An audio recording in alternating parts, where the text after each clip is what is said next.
My name is Tom Conkle. I'm a cybersecurity engineer with Optic Cyber Solutions. Optic Cyber Solutions is a registered practitioner organization within the CMMC ecosystem. As such, we help organizations prepare for CMMC assessments, and we wanted to continue our conversation today on the maturity level 1 practices.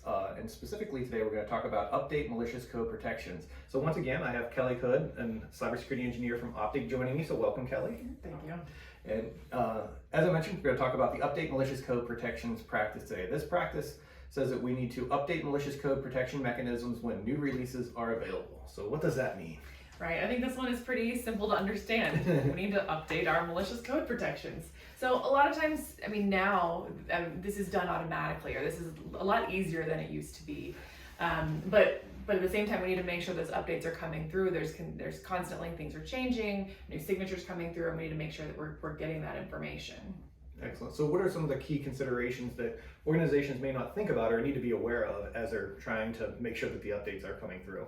Right, some of the things to think about is if you have systems that aren't automatically updated, you need to make sure to check on those and make sure that if you have a cadence or you think it's automated, that every now and then you're taking a look to make sure those updates are actually coming through. So this one, it shouldn't be a very difficult practice to implement, but it's just something we need to make sure that we're not stagnant and that we are actually getting those updates, especially on systems that may be on operational technology itself, that we may not want to get it directly from the internet or might have different workarounds for how to get that information on those to the sensitive or that equipment.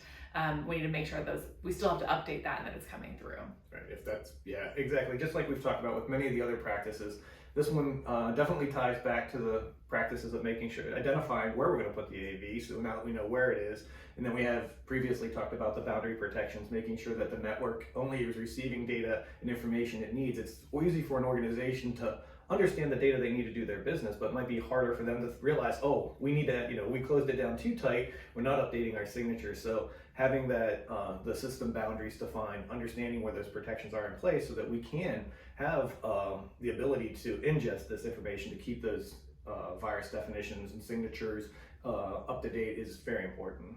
Right. And I think this is one that we're going to see in updates to documentation in the future. NIST SI.L1-3.14.4 Rev 3, where we're rolling the malicious code protection updates into the malicious code protection controls itself. So we'll see what that looks like in the future, but we may end up with some consolidation here. Again, both important points, but maybe just one control in the future. Right, exactly, because this one is much smaller. So thanks once again for joining us. I appreciate that.